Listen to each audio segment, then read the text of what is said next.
Welcome to Seeing Dead People, the mystery storytelling podcast with a clairvoyant twist. We end every episode with Darcy answering a question from a listener about her psychic process. Whatever is going on in her head, I think it's so cool and astonishing. Okay, before we leave, our famous last question, if you don't mind. Sure.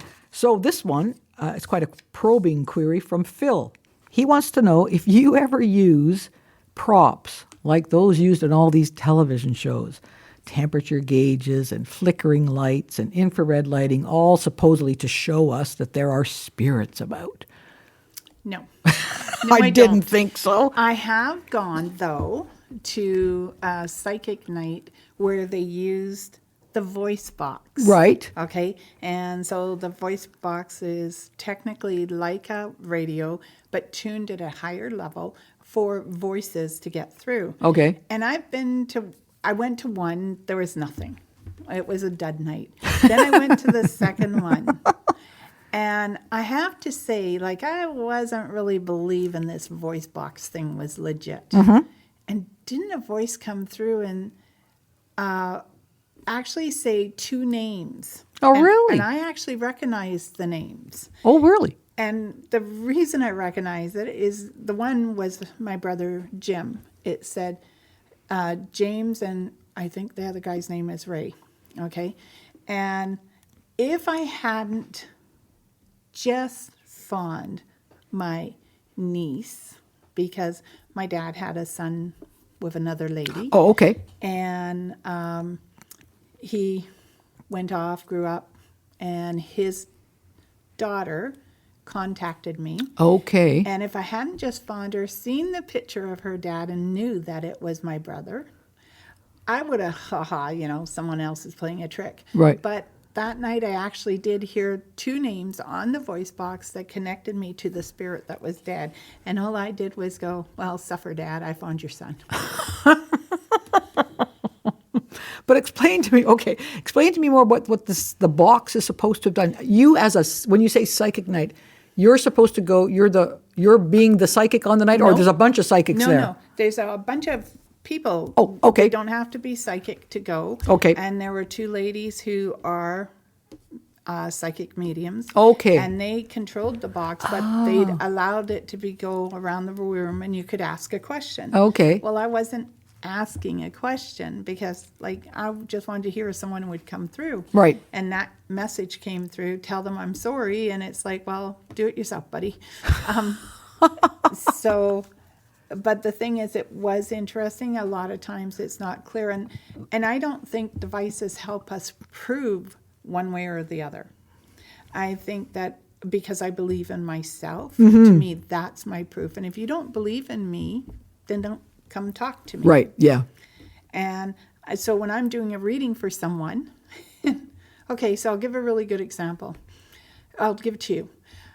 I did a reading for a lady probably about a month ago. And as I'm doing the reading, she says to me, how do you know that? And I went, that's why you pay me. Mm-hmm. Okay. Exactly. Well, I did a reading for a friend just recently, and I asked her to ask another friend that we're connected to pay attention, because if he wasn't careful, he could drop dead of a heart attack.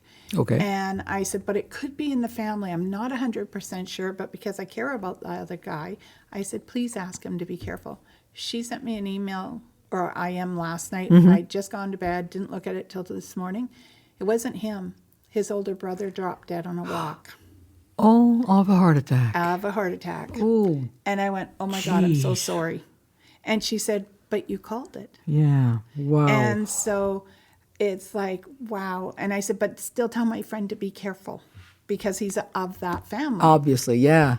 So. But how does that make you feel when you literally predicted someone's going to die? I mean, people die of heart attacks all the time, but you predicted a specific family that would have this happen to it. I wished I could know sooner. Yeah, so you could help. Yeah, stop it. I could know sooner, but that's just it. Spirit only tells me what I'm supposed to know at any given time. And so I know it's off track of his question about no, that's all right. It's fascinating. Do I use paraphernalia to prove it? But right. No. Yeah. I have to rely, and I could have held that back. And a lot of people do not want me to tell them when someone's dying. Right. But fortunately, my friend's open to anything I have to say. And so I just wish she had asked me maybe a month ago. Yeah. But as it turns out, his particular heart condition, there was no going Nothing to they ever could be do. a warning Right. for him. So there you go. Probably better not to know. Yes. You just go. Sometimes it is good Yeah. not to know. Well, I know when I tune in sometimes to see some of these psychic shows on television, just for fun to see what they're doing, it seems to me they use a lot of paraphernalia, and it's so, I find, hokey. I mean, they have this black light.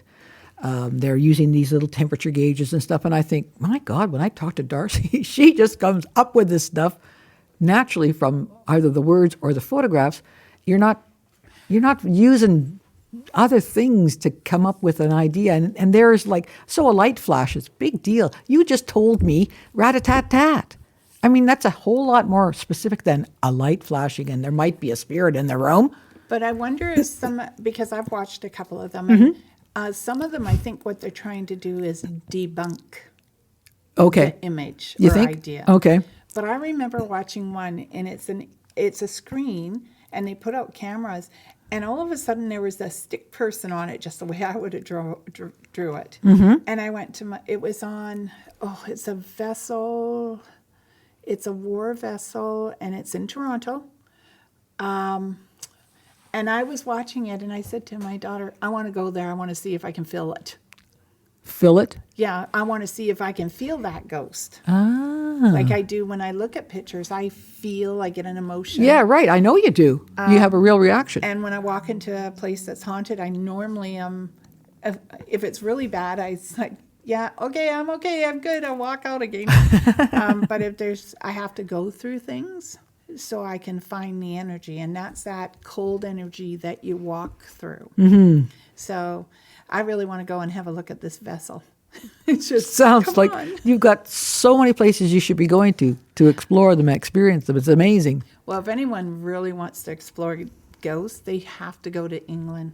Yeah, I know. And I'd love Scotland. to do a tour And- there. Eh? and Can you just- imagine? Oh, Well, yes, it would I be a blast can. to take you there. Well, you've been, but I would love to go there with you and just watch you. Yes, and I've been there. I've gone through things, and it's like just amazing. Yeah, it's just the history, I guess. It's Yes. so old. Yeah, compared to Canada, we've got such little history comparatively. Yeah. But I do know other mediums and psychics that use paraphernalia to prove that there's someone out there, and it works for them. But because I don't conduct Electricity. Yeah. for me, it's just I have to go with what I'm feeling. Yeah. Well, and I also think in some ways it's, it's like TV bling. Yes. You can show something, a light flickering. It's hard to show how your brain is flickering inside going, I hear rat-a-tat-tat, and then suddenly you say rat-a-tat-tat. So I think it's a lot to do with just hokiness myself to make the show look a little more stimulating from a visual perspective. It can be. Yeah. I think it can be, but I don't also want to debunk them 100%. Sure. Because some people really believe in what they use. Yep.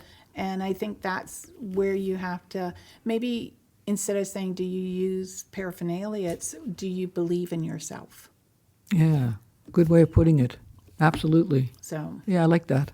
Okay, well, thanks. That's a good question, Phil, and thanks for the answer. well, thank you, Phil, for the question. Okay.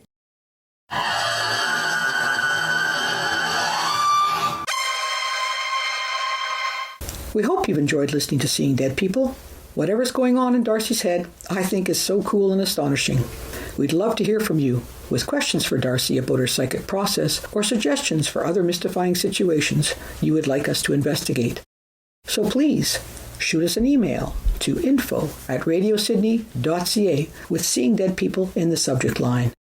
New episodes of Seeing Dead People will emerge on the first Saturday of every month, and will also be available every Saturday night at 8 p.m. and Sunday morning at 10 a.m., both Pacific Standard Time. Seeing Dead People will also be available as a downloadable podcast online at RadioSidney.ca for your convenience. Cool news! Seeing Dead People is now a podcast on YouTube. Just search for Nicola Furlong Mysteries, and you will find 3 podcasts of videos dedicated to Seeing Dead People. One for our actual complete episodes, another for Darcy's fascinating answers to our listeners' questions about her psychic process, and a third with teasers highlighting each episode. Thanks so much for listening to Seeing Dead People. I really dig researching, writing, and communicating with Darcy and her otherworldly contacts. So until the next time, remember, Seeing Dead People is a blast with Goosebumps Guaranteed.